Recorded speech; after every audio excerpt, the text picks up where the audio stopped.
All right, so as we noted yesterday, you can have the best strategy, the best education, the most advanced equipment, the latest technology, decades of experience, and the deepest pockets.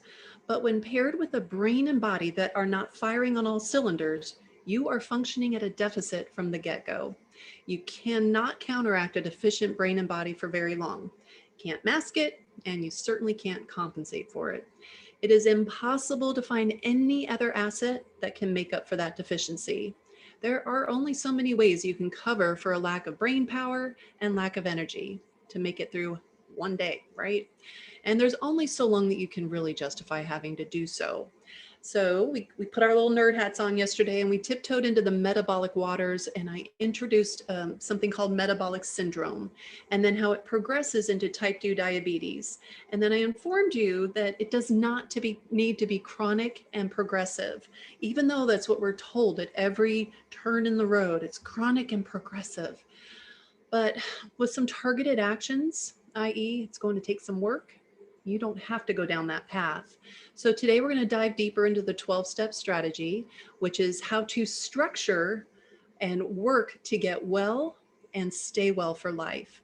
So we're going to refer to the workbook often. I hope you have it handy. So remember the act as if principle. What do I mean by act as if? So the act as if principle is when you think, respond, and behave as if you are that future version of yourself, whom we will be envisioning in tonight's homework. You'll become very intimately familiar with her. We're going to give her structure. We're going to give her design. We're going to welcome her into your consciousness. And boy, we'll get into consciousness and a little subconsciousness as well in this whole workshop. You thought it was just about energy. Well, everything is tied to energy. So it's all about energy and insulin. We'll get more into that. All right, so let's dive into our next step of the 12-step strategy for a brain and body that just won't quit. So step number 7, our sweet tooth. Get that baby extracted. Really, if only it was that easy though. So our sweet meters, they're broken. We have been raised to be sugar addicts from the very beginning. In nature, sweet is associated with safe to eat. We are hardwired to seek sweet. In the wild, that is good. But in today's world, where we have engineered the wild out of our life, this is not good.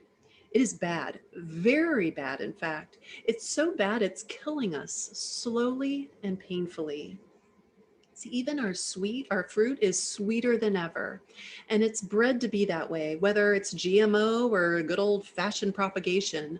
The stuff in the sweetness in our fruits is so off the charts sweet, and our bodies and brains love it.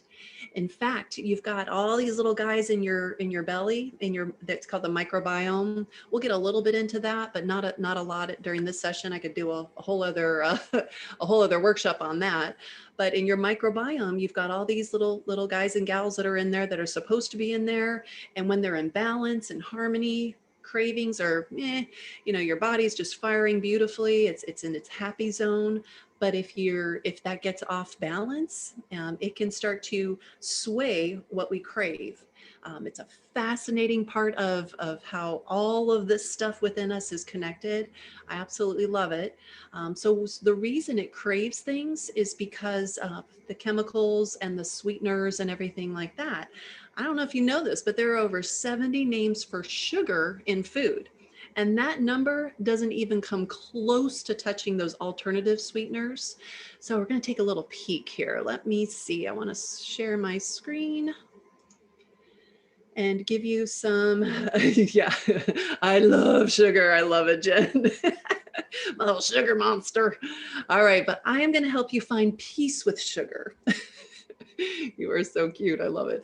All right, so let's go in and share this screen. All right, where did I put that? Here we go. 70 plus names for sugar. So I'm going to send this in the email synopsis from that you'll get tonight. Let me make this a little bigger so we can see some of these. So you'll see I've got it all written in here. There's a whole bunch of names that you might even recognize from your foods and all the different labels and everything. We'll go over some of those labels today. but you will find it quite fascinating. All right. So let me go back to, let's see, we got that on the right screen. We've got all my little couple screens going on here. It's kind of fun. Someone said DJ Sam yesterday. That's totally what I feel like. I'm gonna have to get out the turntables again. I dated a DJ for a while. That was fun. Long time ago. Anyway, all right, so let's go into here. We're gonna stop sharing. All right.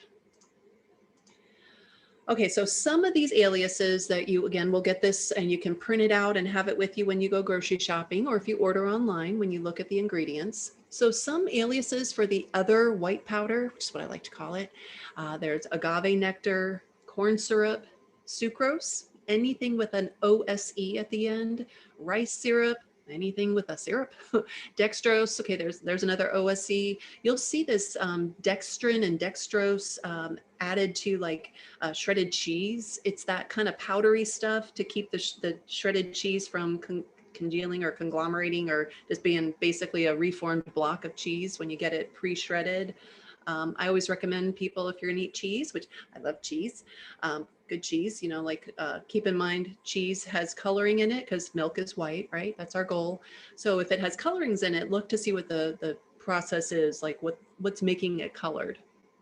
And we'll get into some of those different additives today, but I mean, it's literally, there's just so much stuff that it's really difficult to go through in just a quick workshop. But I'm diving into the most common things for you. So some other sweeteners that you'll see are HFCS. You'll see it labeled like that, which is high fructose corn syrup. And the kicker here, they say, fructose, like it's supposed to be better because it's found in fruit. But anything that's extracted from whatever the original item is, and keep in mind high fructose corn syrup mostly comes from corn. Hello, corn syrup. So it's not even fruit. And corn is a grain. It's not a vegetable. A lot of stuff has been just kind of mislabeled or we've been misinformed over the years. That's okay. I decipher all of this stuff for my clients, and I will be educating people on LinkedIn. That's really one of my new missions here is on LinkedIn, to become that voice that helps you understand how to properly care for your most important asset. I'm focusing on business people in business, because really your most important, the critical asset that you have is your body and brain. So that is going to be a focus of mine. So I'll be sending out information very regularly so people can understand more and more. I'll host some different workshops. Not sure the timing on all that yet, but I'm really enjoying getting this message out. So again, I'll send you a cheat sheet so you can have it when you shop. Now you will be absolutely shocked at the lengths that these sneaky buggers go through to try to keep their shenanigans unnoticed. Well, I have noticed, and you will too, now that you are going to be much more informed.